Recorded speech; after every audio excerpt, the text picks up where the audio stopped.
Welcome to Domain 5, Identity and Access Management, IAM.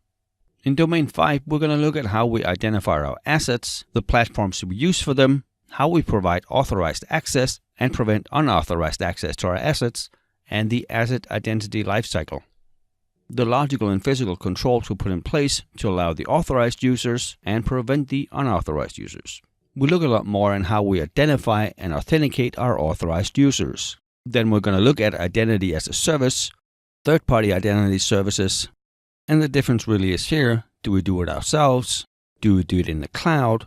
Or do we have some solution that we buy either in-house or out-of-house that does it for us? And then we look at the common attacks on access controls and what we can do to mitigate them.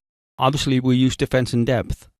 But what can we do as part of our identity and access management to make it less likely for an attacker to be successful? And then finally, we're going to round out with identity and access provisioning lifecycle. Domain 5 makes up about 13% of the weighted questions on the certification.